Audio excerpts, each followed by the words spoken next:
भारत, खबरें वही जो हो सही।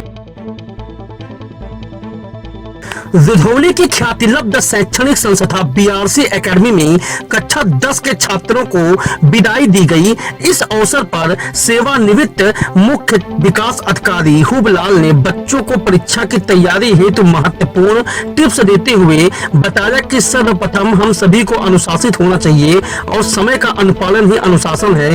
माता पिता की सेवा अवश्य करें, उनका आशीर्वाद लेकर किसी भी कार्य का शुरुआत करें, क्योंकि माता पिता ही ईश्वर हैं। विद्यालय निदेशक सुनील शुक्ला ने छात्रों के उज्जवल भविष्य की कामना करते हुए बताया कि अपने धैर्य को न खोएं।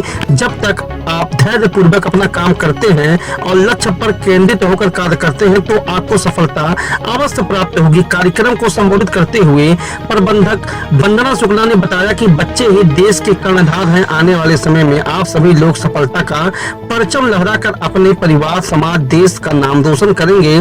प्रधानाचार्य मुकेश यादव ने बताया कि एक शिक्षक का अपने विद्यार्थियों से सिर्फ इतना ही उम्मीद होता है कि वह जीवन में खूब सफलता अर्जित करे और नेक इंसान बनकर राष्ट्र निर्माता बने।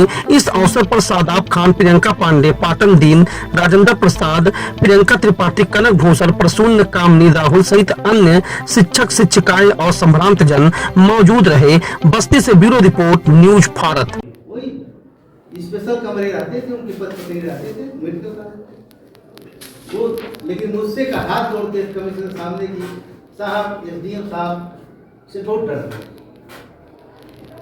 हरिशंकर तिवारी माने जाने आदमी, जब तक वो थे जिंदा तब तक कोई ईडी फीडी कोई जांच नहीं होती, उनके मरने के बाद सब जांच हो गई।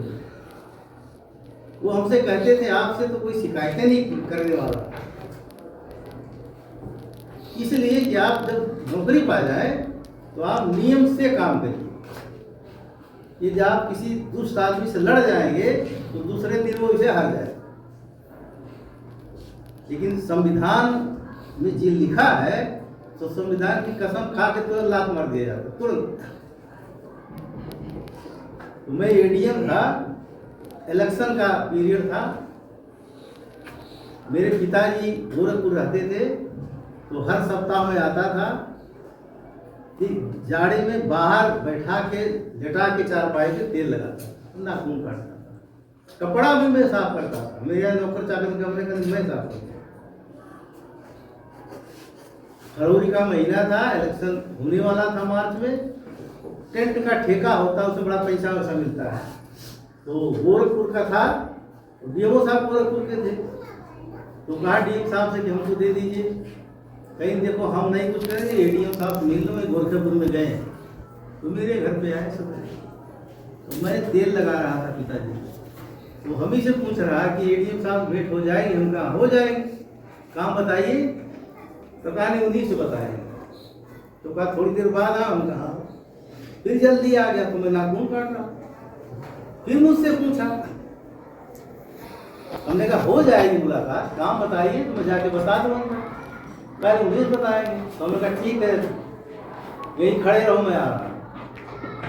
मैं गया, कपड़ा पहन के आया। हमने कहा बताइए। कहते एडीएम साहब को बुलाइए। हमने कहा मैं ही एडीएम हूँ, आपसे कह रहा हूँ 2-4 बार नहीं सुना। हमने काम क्या तो बताया। हमने कहा आपको ठेका नहीं मिलेगा, जाके डीएम साहब को। मैं नहीं दिया हूँ। तो वे डीएम साहब से कहे कि बहुत अच्छा किए। नहीं, कभी मुझसे नहीं। हमारे जो एडीएम रहते थे वो डीएम हमसे कभी दबाव नहीं देते।